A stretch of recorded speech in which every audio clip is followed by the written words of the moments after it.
పార్ట్నర్గా వ్యాపారం చేస్తున్నాడు, ఉప్పు వ్యాపారం. ప్రతిరోజు ఆ చుట్టుపక్కల ఉన్నటువంటి గ్రామాలకు వెళ్ళి ఉప్పు అమ్ముతూ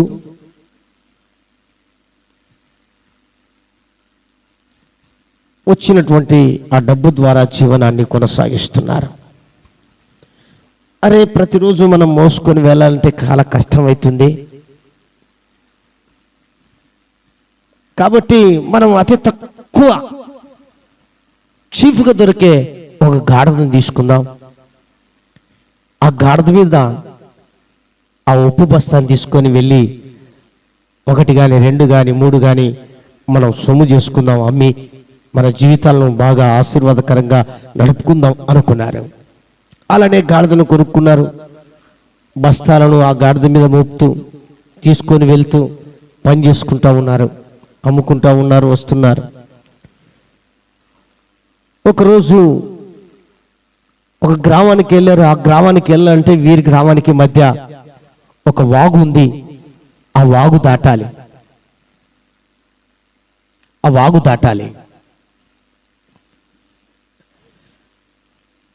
ఫస్ట్ ఒక చిన్న బస్తా తీసుకొని ఆ గాడిద మీద పెట్టుకొని వెళ్ళారు. ఎదుటి గ్రామానికి వెళ్ళి అమ్ముకొని వచ్చారు. 2 రోజు మరొక బస్తా, 3వ రోజు అలా పెంచుకుంటూ తాను మోయలేనంత భారం గాడిద మీద మోపి ప్రియ దేవుని బిడ్డలారా తీసుకొని వెళ్తా ఉన్నారు. అది భారం భరించి బరువు ఎక్కువైపోయి మధ్యలోకి వెళ్ళిన తర్వాత అలా కూలిపోయింది. నీటిలో, ఆ వాగులోనే. వీళ్ళు వెంటనే ఆ గాడిదను కొడతా ఉన్నారు, అదిలిస్తున్నారు, గద్దిస్తున్నారు, కానీ లేవలేకపోతా ఉంది. ఒక అరగంట అయ్యేసరికి నీళ్ళల్లో ఉప్పు బస్తా పడితే ఏమైందండి? అది భారం ఆ గాడిద మీద ఉన్నప్పటికీ ఏమైంది? నీళ్ళకి ఏమైపోయింది? అవునా? నా ప్రియ దేవుని బిడ్డలారా, అది చిన్నగా ప్రతిరోజు టెక్నిక్ ఈ గాడిద గ్రహించింది. అలానే కొద్దిసేపు ఉన్నాక ఒక అరగంట తర్వాత మళ్ళీ లేయడం, అది బరువు తగ్గించుకోవడం, మళ్ళీ వెళ్ళడం ఆ ఉప్పు. ఇలా ఉప్పు వ్యాపారం చేస్తూ ఉంటే ప్రియ దేవుని బిడ్డలారా, వారికి వారు తీసుకొని వెళ్ళి ఉప్పు వ్యాపారం చేస్తే ఆశీర్వదించబడ్డారు. అయితే గాడిద మీద తీసుకొని వెళ్తూ వ్యాపారం చేస్తున్నారు. రోజు రోజుకు రాబడి తగ్గిపోతా ఉంది. చివరికి లాస్ వచ్చేసింది వ్యాపారంలో. అప్పుడు రే, ఈ గాడిద చాలా టెక్నిక్గా పనిచేస్తుందిరా, మనకు లాభం వస్తూ ఉంటే లాభాన్ని కూడా ఈ గాడిద చిన్నగా ఈ లాభాన్ని కొట్టేస్తూ ఉంది. ఏ విధంగా అయినా తన బరువు తగ్గించుకోవాలని చేస్తూ ఉంది. కాబట్టి ఈ గాడిదను ఒక చాకలివానికి అమ్మేద్దామని అమ్మేశారు. ప్రియ దేవుని బిడ్డలారా, ఆ చాకలివానికి అమ్మేస్తే చాకలి వారు ఉప్పు బస్తాను తీసుకుపోతారా? ఏం తీసుకుపోతారు? వాళ్ళు బట్టలు తీసుకొని పోతారు గాడిద మీద తీసుకొని. అది అలా తీసుకొని వెళ్తా ఉంటే బట్టలు మాటకు మంచి టన్నుల లాగా అది ఏం చేసిందంటే అప్పుడులాగానే ఆ యజమాని దగ్గర ఉన్నట్టుగా ఉప్పు బస్తా తీసుకుపోతున్నాం కదా, పోతూ రోజు అట్లా యాక్షన్ చేస్తుంది కదా. ఒకరోజు ఏదో అనుకోకుండా పడింది అనుకోండి, ఇక ప్రతిరోజు యాక్షన్ చేస్తూ ఉంది, బరువు తగ్గించుకుంటూ ఉంది, ఓనర్లకు నష్టం వస్తూ ఉంది అని చెప్పి వీళ్ళు ఏం చేశారంటే చాకలి వారికి అమ్మేశారు. అలాగే వెళ్ళిపోయింది. ఈ చాకలి వారు ఆ బట్టలు తీసుకొని పోతున్నారు. చిన్న వాగులు దాటుకోను అట్లాగా మంచి నీటి దగ్గరికి వెళ్తూ ఉంటే అక్కడ పడిపోతూ ఉంది. పడిపోతే లేస్తుంది ఆ బట్టలు నీళ్ళల్లో పడితే ఎట్లుంటుంది, ఉప్పు నీళ్ళల్లో పడితే ఎట్లుంటుందండి? ఉప్పు నీళ్ళల్లో పడితే కరిగిపోతే తేలిగ్గా ఉంటుంది, కానీ బట్టలు పడితే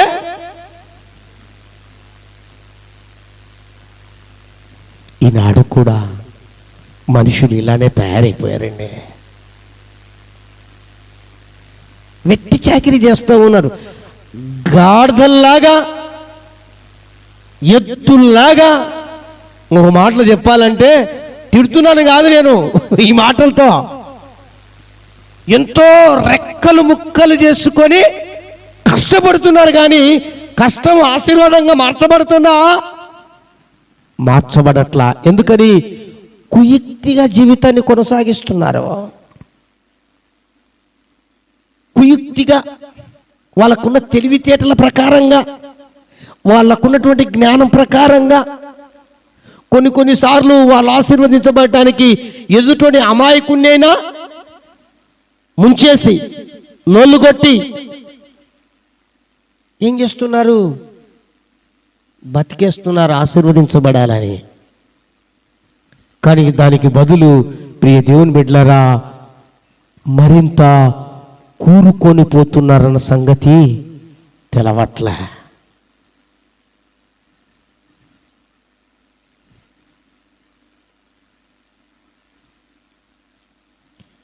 నా ప్రియ దేవుని బిడ్డ, మనం కూడా ఈ లోకమనే సంద్రంలో సంసారం అనే భారం, కుటుంబం అనే భారం మోస్తున్నాం. మొయ్యలేక మోస్తున్నాం. కొన్ని సందర్భాలలో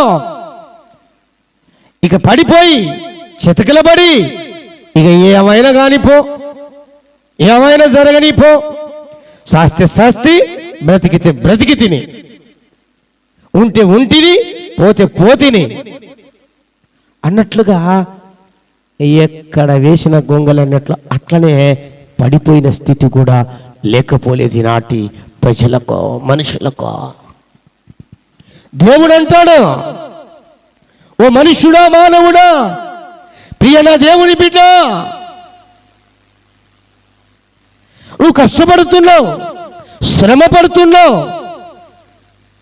ఎంతో పని చేస్తున్నావు, ఆశీర్వదించబడాలని కోరుకుంటున్నావు.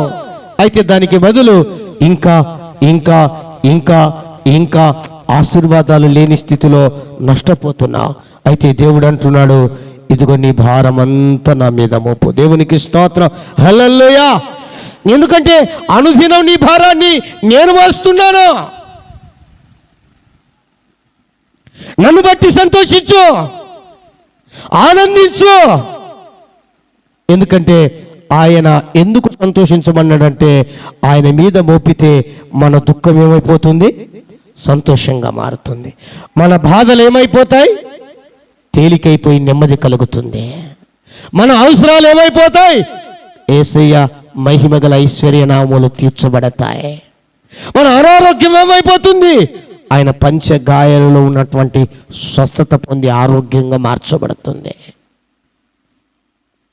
మనం మోస్తున్న బరువు తేలికైపోయింది. హల్లెలూయా. అందుకనే కదండి దేవుడు అన్నాడు, సమస్త భారము మోయిచున్న జనులారా, సమస్త జనులారా నా యొద్దకు రండి, నేను మీకు. ఎందుకు? ఆయన యొద్దకు వస్తే, ఆయన నమ్ముకుంటే, ఆయన అనుదినం మన భారం మోస్తున్నాడని మనకు తెలిస్తే, ఆయన మీద మన భారాన్ని మోపుతాం గనక మనకేమైపోయింది? తేలికైపోయింది. హల్లెలూయా, హల్లెలూయా.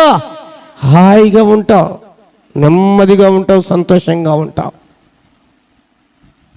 ఇంకొక మాట చెప్పనా, మనం భారము బరువు మోయకూడదని 2026 సంవత్సరాల క్రితమే దేవుడు బరువైన సిలువను, భారమైన సిలువను ఇదిగో నీ కొరకు నా కొరకు తన వీపు మీద మోసుకొని గొలగతా కొండ వరకు తీసుకొని వెళ్ళాడంటే,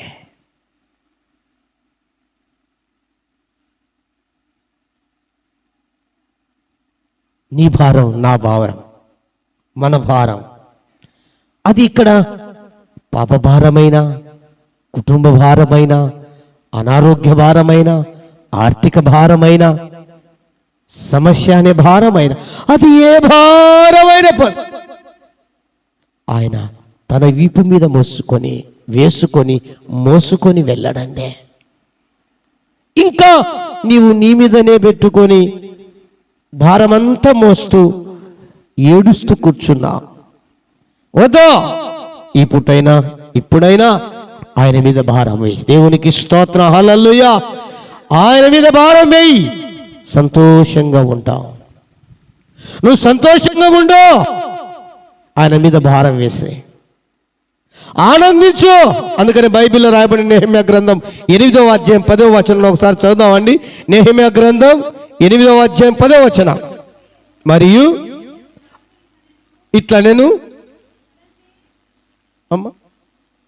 నెహెమ్యా గ్రంథం 8వ అధ్యాయం 10వ వాక్యం. మరియు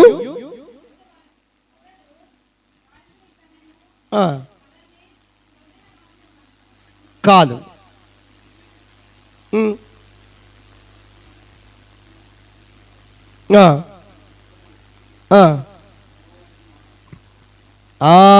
ఇది చదువు మరొకసారి దగ్గర. యెహోవా వలన ఆనందించుట వలన మీరు బలము పొందుదురు. యెహోవా యందు సంతోషించుట వలన మీరు బలము పొందిరుదురు. యెహోవా వలన నెమ్మది పొందుట వలన మీరు బలము పొందిదురు. యెహోవా వలన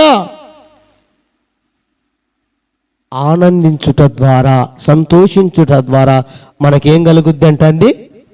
బలం, శక్తి కలుగుతుంది. ఆ శక్తి, బలం మనం ఈ లోకంలో జీవించటానికి, హాయిగా బ్రతకటానికి ఉపయోగపడుతుంది. కనుక యెహోవాను బట్టి ఏం చేయాలి? మనం సంతోషించాలా, ఏడ్చాలా? కొంతమంది దేవుని నమ్ముకున్నప్పటి నుంచి శోధనలేనండి, శోధనల మీద శోధన, బాధల మీద బాధలు, కష్టాల మీద కష్టాలు, అబ్బో అని ఏడుతూ ఉంటారు. నమ్మినావు కానీ ఆయన్ని బట్టి సంతోషించట్లేదు కాబట్టి, నీ భారం నీవే మోస్తున్నావు కాబట్టి నీ ఏడుపు నువ్వే ఏడుస్తున్నావు. నమ్మిన నీవు ఆయన బట్టి సంతోషించు, భారం అంతా ఆయన మీద వేయి, నేను చూసుకుంటా, నేను మోస్తానంటున్నాడు. నేను నిన్ను గూర్చి చింతిస్తానంటున్నాడు. నీవు బాధపడటం వలన ప్రయోజనం లేదు. నీవు సంపాదించాలని ఎంత ప్రయాసపడినా ప్రయోజనం లేదు దేవుడు లేకుండా. నీవు ఆరోగ్యం పొందాలని ఎంత తాపత్రయం పొందినా ప్రయోజనము లేదు యేసయ్య గాయాలను ఆశ్రయించకుండా. నీవు సంతోషంగా ఉండాలి, ఆనందంగా ఉండాలని ఏవేవో దేన్నో వెతుక్కుంటూ వెళ్ళటం వల్ల ప్రయోజనము లేదు. ఆయనను సన్నిధిని ఆశ్రయించుట వలన నీకు సంతోషం ఉందని తెలియకుండా. కనుక జ్ఞాపకం చేసుకుందాం, దేవుడు నీ యొద్దకు వచ్చి నిన్ను ఆశీర్వదిస్తానన్నాడు. కనుక మనం ఏం చేయాలి? మొదటిగా దేవుని యందు నమ్మిక ఉంచాలి. నమ్మిక ఉంచిన వారు దేవుణ్ణి బట్టి సంతోషించాలి. మూడవదిగా అది కీర్తన గ్రంథం 37వ అధ్యాయం 5వ వచనం.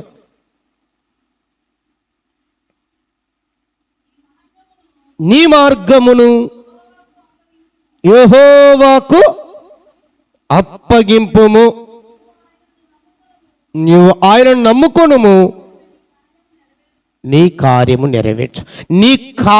నెరవేర్చబడాలి. దేవుడు ఆశీర్వదించి నీ కార్యాన్ని నెరవేర్చాలి అంటే ఏం చేయాలి మనం? మూడవదిగా యెహోవాకు అనగా దేవునికి అప్పగించుకోవాలి. నీవు అప్పగించుకోవాలి, నీ కుటుంబం అప్పగించాలి, మనకు మనం అప్పగించుకోవాలి. మన మార్గాలు మనకు మనం ఏం చేయాలంటే అండి, అప్పగించుకోవాలి దేవునికి. అప్పగించుకున్నావా?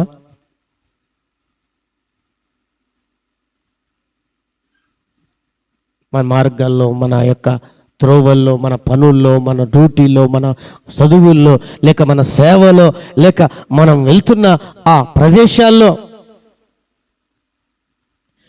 లేదా మనం అనుకున్న ఆ కార్యం, తలపెట్టిన కార్యం,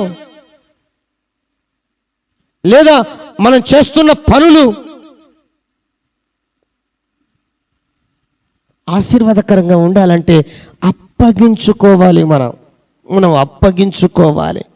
అప్పగించుకోవటం అంటే ఏంటి? సామెతల గ్రంథం 3వ అధ్యాయం 5వ వచనం నుంచి చదువుదామండి. మనం ప్రభుకు అప్పగించుకోవటం అంటే ఏమిటి, ఎలాగా అన్న సంగతిని మీకు అర్థమయ్యే రీతిగా చెప్తున్నా. చదవండి. నీ స్వబుద్ధిని ఆధారము చేసుకొనక నీ పూర్ణ హృదయముతో యెహోవా యందు నమ్మిక ఉంచుము. నీ ప్రవర్తన అంతటి యందు ఆయన అధికారమునకు ఒప్పుకొనుము. అప్పుడు ఆయన నీ త్రోవలను సరళము చేయును. నేను జ్ఞానిని కదా అనుకొనవద్దు. యెహోవా యందు భయభక్తులు కలిగి చెడుతనమును విడిచిపెట్టుము. హల్లెలూయా. అప్పుడు నీ దేహమునకు ఆరోగ్యము, నీ ఎముకలకు సత్తువను కలుగును. హల్లెలూయా. అప్పగించుకోవటం అంటే మన ప్రవర్తన అంతటి మీద దేవునికి అధికారం ఇవ్వటం. దీనికోసం చదివించే అంతే. మన జీవితము దేవునికి అప్పగించుకోవటం అంటే మన జీవితం లేదా మన ప్రవర్తన మీద అంతటి మీద దేవునికి అధికారం ఇవ్వటం.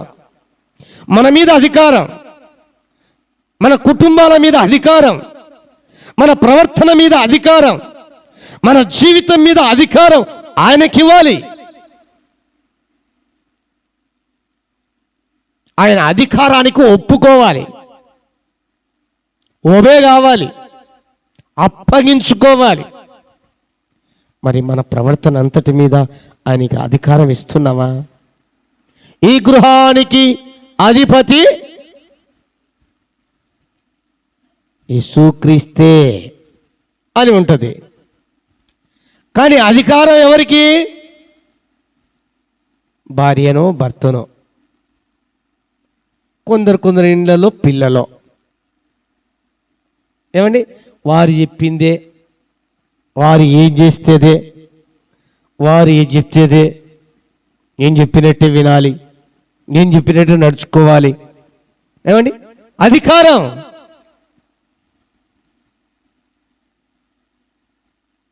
దేవుని మీద ఆధిపత్యం, దేవునికి ఆధిపత్యం ఇస్తున్నారా? మన మీద, మన కుటుంబాల మీద, మన ప్రవర్తన మీద, మన పిల్లల మీద, మన ఆత్మీయ జీవితం మీద దేవునికి అధికారం ఇస్తున్నావా? అధికారి అంటే ఏంటి అండి? అధికారి అంటే ఏమండి? పరిపాలించువాడండి.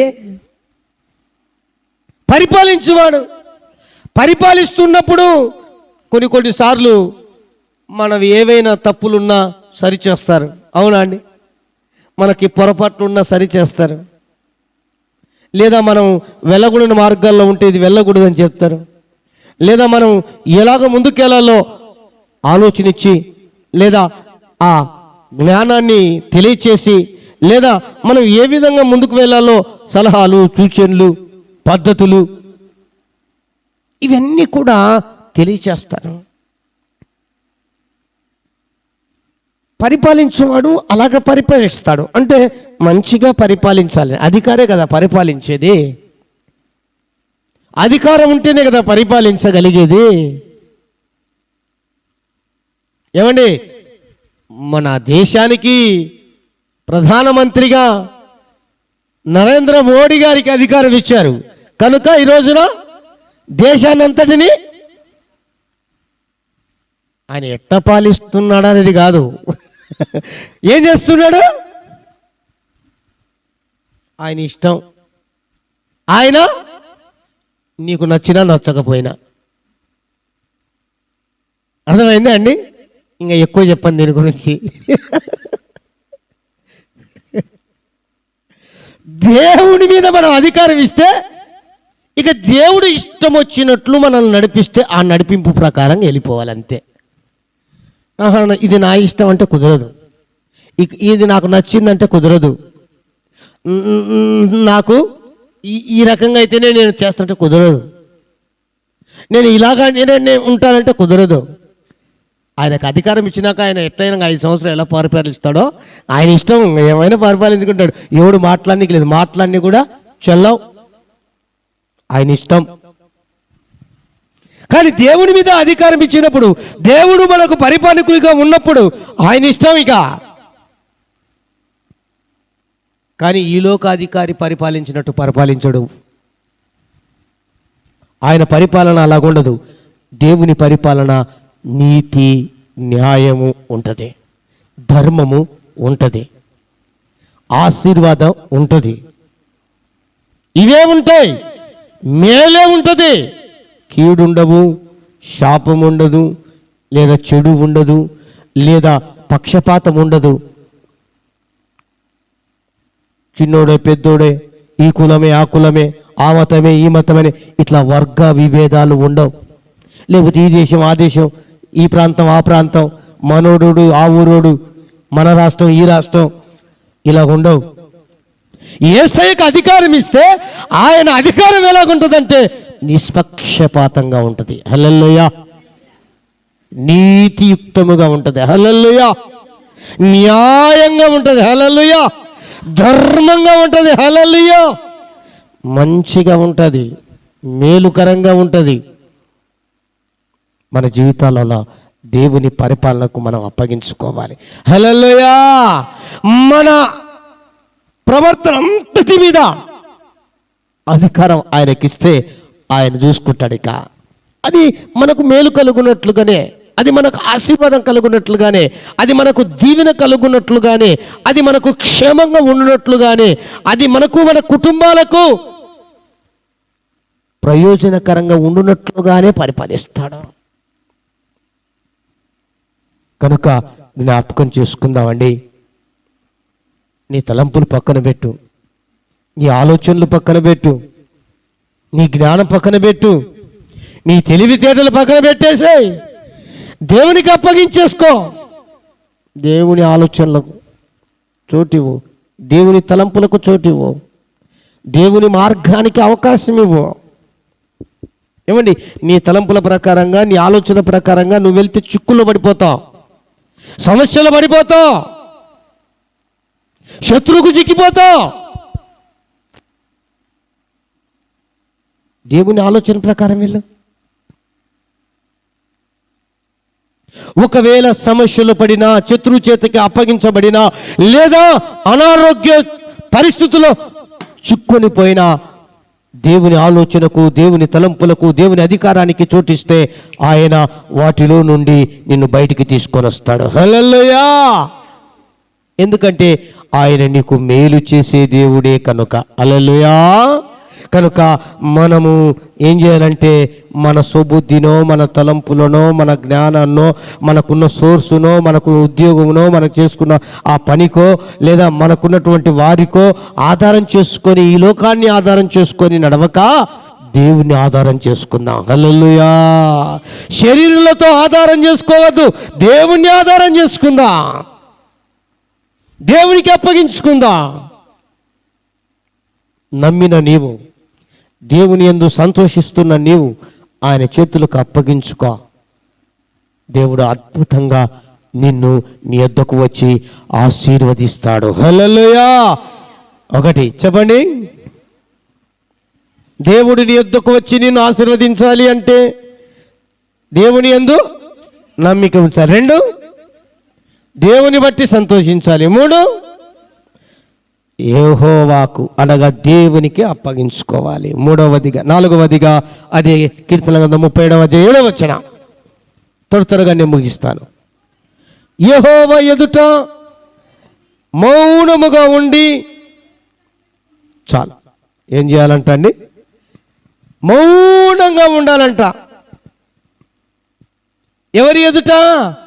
దేవుని ఎదుట మౌనంగా ఉండు.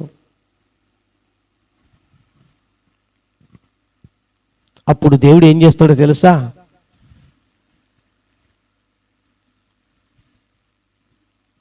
నాకు మొరపెట్టు వారికి నేను ఉత్తరమిచ్చే దేవుడను, వారు గ్రహింపలేని గూఢమైన సంగతులని నేను వారికి, అది కథ ఇర్మియా గ్రంథం 33వ అధ్యాయం 3వ వచనంలో ఉన్నట్లు నేను తెలియజేస్తాను. తెలియజేసేంత వరకు నువ్వు ప్రార్థిస్తున్నావు, వేడుకుంటున్నావు, మొరపెడుతున్నావు, అర్థిస్తున్నావు, విజ్ఞాపన చేస్తున్నావు, యాచిస్తున్నావు, మంచిదే. మౌనంగా ఉండు.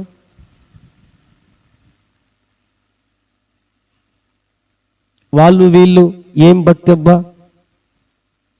ఏమి దేవుణ్ణి ఆరాధిస్తున్నారబ్బా, ఎంతగా చర్చికి వెళ్తుంటారబ్బా, ఎంత భక్తి చేస్తున్నారో చూడబ్బా అని సూటిపోటి మాటలతో కూడా నిన్ను గుచ్చుతూ ఉంటారు.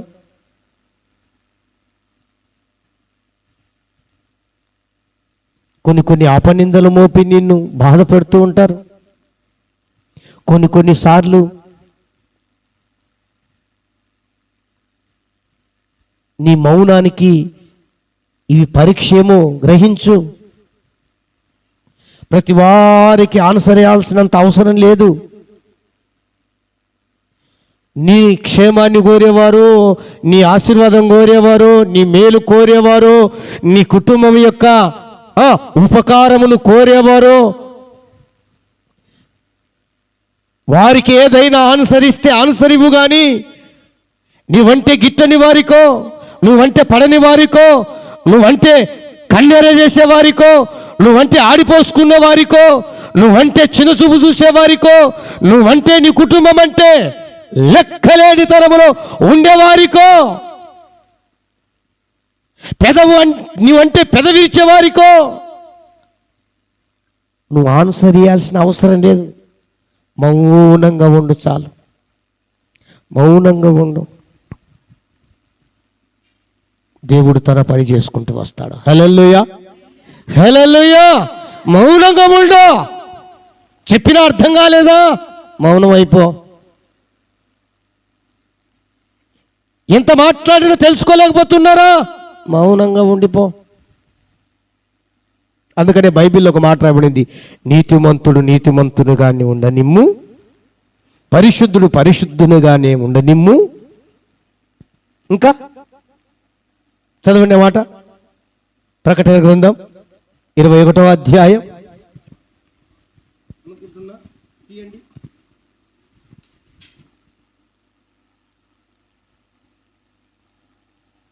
22 చదువు. అన్యాయం చేసేవాడు అన్యాయం చేయని, అపవిత్రుడు అంటే పవిత్రముగా లేనున్నవాడు కూడా నీతో మాట్లాడుతున్నాడు. అన్యాయస్తుడైనా నువ్వు న్యాయంగా నడుచుకుంటుంటే భయంకరంగా మాట్లాడుతున్నాడు. ఉండని నీతిమంతుడు నీతిమంతునిగా, పరిశుద్ధునిగా ఉండని. ఇదిగో నేను త్వరగా వచ్చుచున్నాను, వాని క్రియల చొప్పున వారి ప్రతి వానికి నేను సిద్ధపరిచే జీతం నా యొద్ద ఉంది. మనం భయపడినక్కరే మౌనంగా ఉన్నాం. ఏమండి, నెత్తి మీద ₹1 పెడితే కనీసం పావులకు కూడా చెల్లిన వాళ్ళు కూడా మాట్లాడుతూ ఉంటారు. మాట్లాడి మౌనంగా ఉండు. నీతి న్యాయము అని తెలియని పదాలకు అర్థం తెలియని వాళ్ళు కూడా నీతిమంతుడు అయిన నిన్ను, న్యాయవంతురాలుగా ఉన్న నిన్ను అనేక విధాలుగా బాధపడుతుంటారు. అట్నే నువ్వు ఎంత చెప్పినా అర్థం కాదు వాళ్ళకి. కీడు చేసే వారికి ఎంత చెప్పినా అర్థం కాదు. చేయని వాళ్ళ కర్మ అన్నట్టు ఉంటుంది. ఒక రోజు ఉంది, అపవిత్రుడు అపవిత్రుడిగా ఉండి, పరిశుద్ధుడు పరిశుద్ధుడిగా ఉండి, నీతిమంతుడు నీతిమంతునిగా ఉండి, అన్యాయస్తుడు అన్యాయస్తుడిగానే ఉండి, అంటే ఇంకా వాడు ఏమో వాడు అలాగనే ఉండి, నేను వస్తున్నా ఒక రోజున నేను సిద్ధపరిచిన జీతం వాళ్ళ దగ్గర నా దగ్గర ఉంది, వాళ్ళకు నేను ఇచ్చేస్తానంట. నా ప్రియ దేవుని బిడ్డ, నువ్వు ప్రతిదానికి రియాక్ట్ అవ్వాల్సిన అవసరం లేదు. ప్రతిదానికి నువ్వు ఏదో వారు అంటున్నారని, ఏదో వాళ్ళు చేస్తున్నారని, ఏదో నిన్ను ఏదో రకరకాలుగా ఇబ్బంది పెడుతున్నారని నువ్వు అలా బాధపడనక్కర్లేదు. అలా వారికి మరలా నువ్వు చేయనక్కర్లేదు. దేవుడు చూస్తున్నాడా? ఆయన అన్యాయస్తుడైన దేవుడు కాదు. ఆయన ఎంతైనా నమ్మదగిన దేవుడు, న్యాయవంతుడండి. తన బిడ్డలను ఏమాత్రం విడిచిపెట్టువాడు కాదు.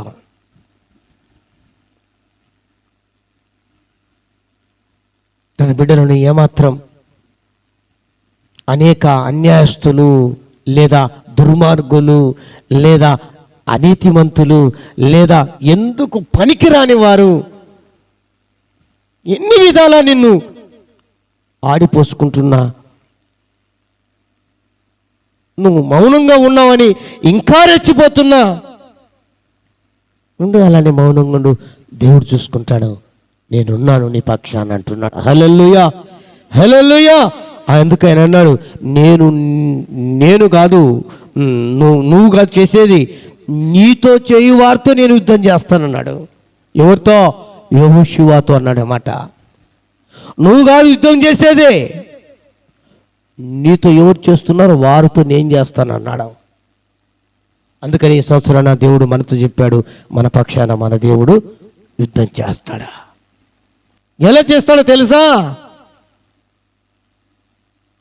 నీతో ఎవరు చేస్తున్నారో వారితోనే డైరెక్ట్గా చేస్తాడు, నువ్వు చేయనక్కర్లేదు. కనుక మౌనంగా ఉండి దేవుని సన్నిధిలో కనిపెట్టు. దేవుడు తప్పక తన స్వరాన్ని వినిపించి, నా కుమారుడా, నా కుమార్తె, నిన్ను ఆశీర్వదిస్తున్నాను. ఎందుకంటే నీవు చొరవ తీసుకోకుండా, నీవే అడుగులు వేయకుండా, నీవే మాట్లాడకుండా, నీవే ఎదురాడకుండా నాకు చోటిచ్చావు గనక నేనే నీ పక్షాన పగ తీర్చుకుంటాను, నేనే నీ పక్షాన ఉండి పగ తీర్చుకుంటాను, నేనే అన్నాడు. కాబట్టి మనం భయపడనక్కరలేదు, మౌనంగా ఉండి ప్రభు సన్నిధిలో కనిపెట్టడమే. హల్లెలూయా.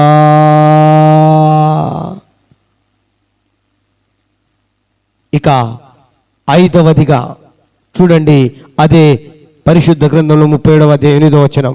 నేను ముగించబోతున్నా 2 మాటలు చెప్పి. కోపము ఆపుము, మానుము, ఆగ్రహం విడిచిపెట్టుము, వ్యసనపడకుము, అది కీడుకే కారణము, కీడు చేయవారు. చాలు. ఏం చేయాలంటే కోపం మానాలి. దేవుడు మన యుద్ధకు వచ్చి మనల్ని ఆశీర్వదించాలంటే కోపం మానాలి, ఆగ్రహం మానాలి, కీడు విడిచిపెట్టాలి. దేవుడు మన దగ్గరికి వచ్చి తప్పక ఆయనను మనల్ని ఆశీర్వదిస్తాడు. ఎందుకంటే నా ప్రియ దేవుని బిడ్డలారా, కీడు ఉన్న చోటున, పాపం ఉన్న చోటున పరిశుద్ధుడైన దేవుడు ఉండడు. ఏమండి, కోపపడుట కూడా పాపమే. అయితే ఆ కోపం 24 గంటల్లో సూర్యుడు అస్తమించే లోపల నీలో ఉండడానికి లేదు. అర్థమైందండి? కోపం కూడా పాపమే. బట్ అయితే 24 గంటల కంటే ఎక్కువ నీలో ఉందా ఆ కోపం వల్ల, నువ్వు పాపమే చేస్తున్నావని అర్థం, పాపములోనే ఉన్నావని అర్థం. కానీ ఒకవేళ సమయ సందర్భాన్ని బట్టి యేసు ప్రభు కూడా కోపడ్డాడు. ఎప్పుడు? ఆయన మందిర ఆవరణలోనికే వచ్చి ఏమండి వ్యాపారం చేస్తూ ఉంటే కొరడా తీసుకొని కోపడ్డాడు. నా మందిరమును, నా ఆలయాన్ని వ్యాపార గృహంగా మారుస్తాడని కొరడా తీసుకొని జులిపాడు. అట్లే కోపగించుకున్నాడు. కోపము,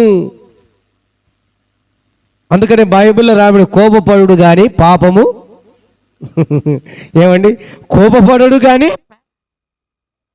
కోపపడుడి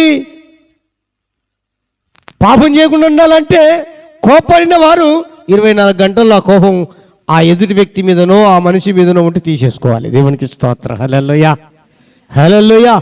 ఆగ్రహం విడిచిపెట్టాలి. ఈ ఆగ్రహం ఎలాంటిది? ఆవేదన మనిషిని ఇంట్లో ఉన్న టీవీలను, తెల్లెలను, పల్లెలను, బోకులను, సెల్లులను ఏమని మొత్తాన్ని డ్యామేజ్ చేస్తాయి. కోపం, ఆగ్రహం ఏం చేస్తుందో తెలుసా? ఆ విషయం సెల్లులను కూడా బలపడుతుంది, టీవీలను బలపడుతుంది, ఇంకా మనసులను కొడుతుంది. ఈ కోపం ఏం చేస్తుంది? ఇంట్లో ఒక్క చోటు ఉండవలసిన వస్తువు ఒక చోటు ఉండదు. అవి స్థానభ్రమణమా అవి మారుతూ ఉంటాయి ప్లేస్లు. కాబట్టి ఇట్లాంటి కోపం మానుదాం, ఆగ్రహం విడిచిపెడదాం, కీడు దగ్గరికి రాకుండా చూసుకుందాం. అప్పుడు దేవుడు మన దగ్గరికి వచ్చి మనల్ని ఆశీర్వదిస్తాడు. అలానే ఆ 37వ అధ్యాయంలో 9వ వాక్యం, దేవుడు మన దగ్గరికి వచ్చి మనల్ని ఆశీర్వదించాలంటే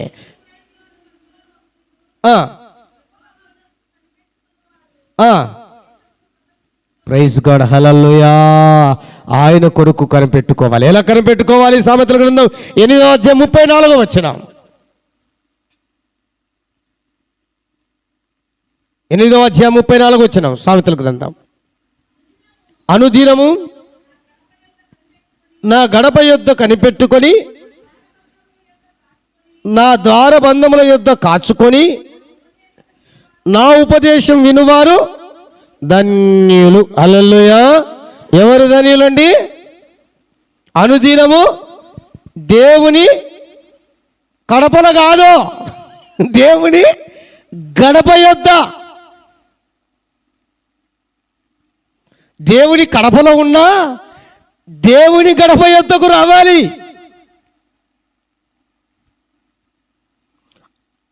ద్వారబంధముల యొద్దకై రావాలి. ఆయన ఉపదేశాన్ని వినాలి. ఆ విధంగా కనిపెట్టుకొని ఉండాలి. అప్పుడు ఆయనే కనిపెట్టి నీ దగ్గరికి వస్తాడు. ఎవరైతే, ఏ కుమారుడైతే, నా కుమార్తె అయితే నా గడప యుద్ధ కనిపెట్టుకుందో, నా ద్వారపు బంధముల యుద్ధ కనిపెట్టుకొని కాచుకొని ఉందో, నా మాటలు వింటున్నాడో వారి దగ్గరికే నేను వెళ్ళి ఆశీర్వదించాలని దేవుడు మనల్ని కనిపెట్టుకొని మన దగ్గరికి వస్తాడు. హల్లెలూయా, హల్లెలూయా. అలా దేవుని ఆశీర్వాదం పొందాలి. దేవుని ఆశీర్వాదం పొందాలి, మన దగ్గరికి దేవుడు వచ్చి దీవించాలంటే ఏం చేయాలి? మొదటి చెప్పండి, దేవుని యందు నమ్మిక ఉంచాలి. రెండవదిగా దేవుణ్ణి బట్టి సంతోషించాలి. మూడవదిగా దేవునికై అప్పగించుకోవాలి. నాలుగవదిగా మౌనంగా ఉండాలి ఆయన ఎదుట. ఆరవదిగా విడిచిపెట్టాలి. ఆరవదిగా అనుదినము ఆయన గడప యుద్ధ కనిపెట్టాలి. అలా కనిపెడితే దేవుడు అంటాడు, ఈ భూమిని స్వతంత్రించుకుంటారు. అంటే 37వ అధ్యాయము, అదే 37వ అధ్యాయం 22వ వచనం చివరిది, 7వది. 37:22 కీర్తన గ్రంథం. యెహోవా ఆశీర్వాదము నొందిన వారు, అబ్బో, ఇలా ఆశీర్వాదం పొందిన వారు దేవుని ద్వారా భూమిని స్వతంత్రించుకుంటారు. అంటే దాని అర్థం ఏంటో తెలుసా అండి? దాని అర్థం ఏంటో తెలుసా అండి? మనం ఎప్పుడు ఒక వాగ్దానం వింటుంటాం, ఏమని? సమస్త జనముల కంటే హెచ్చుగా దీవించబడతారు. ఎక్కడా? భూమి మీదనే. భూమిని స్వతంత్రించుకోవడం అంటే అది ఏం చేయాలి? దేవుని యందు నమ్మిక ఉంచాలి, ఆయన యందు ఆనందించాలి, ఆయన యొక్క చేతులకై మన సమస్తాన్ని అప్పగించుకోవాలి, అధికారానికి ఒప్పుకోవాలి, ఆయన సన్నిధిలో సంతోషంగా ఉండాలి, మౌనంగా ఉండాలి, విడిచిపెట్టవలసినవన్నీ విడిచిపెట్టాలి. తర్వాత ఆ యుద్ధ మనం కనిపెట్టుకుంటే, నా ప్రియ దేవుని బిడ్డారా, ఈ భూమినే స్వతంత్రించుకుంటాం. అనగా ఈ భూమి మీద సమస్త జనముల కంటే హెచ్చుగా ఆశీర్వదించబడతాం. హల్లెలూయా, హల్లెలూయా. అబ్రహాముతో చెప్పిన మాట అదే, నేను నిన్ను ఆశీర్వదిస్తాను, అనేకులకు ఆశీర్వాదకరంగా ఉంటా. అందుకని ఈ రోజున ఈ భూమి అంతా, ఈ భూలోకంలో ఉన్న వారంతా కూడా ఏమండి, అబ్రహాము సంతతిలో నుంచి వచ్చిన వారు. ఎంత గొప్పగా ఆశీర్వదించాడంటే అంత గొప్పగా ఆశీర్వదించబడ్డారు. మనం అనుకుంటాం మనం ఒక్కలమే, మనం దీనులము, లేదా మనం పేదవారము, లేదా మనం తక్కువ కులానికి చెందిన వారము, అందుకు యేసు ప్రభు నమ్ముకున్నాం కాబట్టి మనం ఆయన బిడ్డలని. ఈ భూమిలో ఉన్నటువంటి ప్రజలంతా ఆయన బిడ్డలేండి. వారు నమ్మినా నమ్మకపోయినా, వారు అంగీకరించినా అంగీకరించకపోయినా. ఎందుకంటే ఆది కాలము నుండి ఆదాముల నుండి వచ్చిన వారిల్లంతా ఈ వంశాలు, కులాలు, లేదా వర్గాలు, లేదా ఈ భూలోకంలో ఉన్న సమస్త సర్వమానవాళి ఎక్కడి నుంచి వచ్చిందంటే ఇదిగో అబ్రహాము నుండే అన్నది రాయబడి ఉంది. ఆది కాలములో ఆదాము నుండి వచ్చారు, హవ్వ నుండి వచ్చారు. కానీ ఈ యొక్క సంతతి అంతా వంశాలన్నీ కూడా అబ్రహాము నుండి మరలా వెలుగులోనికి వచ్చాయన్న సంగతిని జ్ఞాపకం చేస్తున్నా. కనుక ప్రియ దేవుని బిడ్డలారా, మనము దేవుని చేత దీవించబడాలి, ఆశీర్వదించబడాలంటే 7 విషయాలలో మనం తప్పక, ఈ 7 సంగతుల్లో మనం తప్పక పాటించి తీరాలి, వాటిని అనుసరించి తీరాలి, వాటి ప్రకారంగా జీవించాలి. అప్పుడు నువ్వు ఎక్కడ ఉన్నా, బయట ఉన్న నీ దగ్గరికి వస్తాడు, ఇంట్లో ఉన్న నీ దగ్గరికి వస్తాడు, పని చేస్తున్న నీ దగ్గరికి వస్తాడు, పండుకున్న నీ దగ్గరికి వస్తాడు, డ్యూటీ చేస్తున్న నీ దగ్గరికి వస్తాడు, చదువుకుంటున్న నీ దగ్గరికి వస్తాడు. ఏమంటే నువ్వు ఏ చోట ఉండవు ఆ చోటికి వస్తాడు, నిన్ను ఆశీర్వదిస్తాడు. హల్లెలూయా. అందుకే ఆయన అన్నాడు, నేను నీ యొద్దకు వచ్చి నిన్ను ఆశీర్వదిస్తాను. ఎప్పుడంటే దేవుని యందు నమ్మిక ఉంచినప్పుడు, దేవుని వలన ఆనందించినప్పుడు, దేవుని కొరకై మన జీవితాన్ని అప్పగించుకున్నప్పుడు, మౌనంగా ఆయన ఎదుట కనిపెట్టుకున్నప్పుడు, మనం విడిచిపెట్టవలసినవన్నీ విడిచిపెట్టినప్పుడు, ఆయన ద్వారబంధముల యొద్ద కనిపెట్టుకొని ఆయన మాటలు వినుటకు మనం వేగిరపడుతున్నప్పుడు ఈ భూమిని మనం స్వతంత్రించుకునేటట్లుగా అంత గొప్పగా ఆశీర్వదిస్తాడు. హల్లెలూయా. ఇందులో కులమని, మతమని, వర్గమని ఏ తేడా లేదు. ఇక్కడ ఉన్నా, వెలుపట ఉన్నా, లేదా ఆన్లైన్లో చూస్తున్నా, ఈ సర్వ ప్రపంచములో ఏ చోట ఎక్కడ ఉన్నా, ఏ మనిషినైనా, ఏ కులములో ఉన్నా, ఏ మతములో ఉన్నా, అవి నా దేవునికి అక్కరలేదు. నమ్మితే చాలు.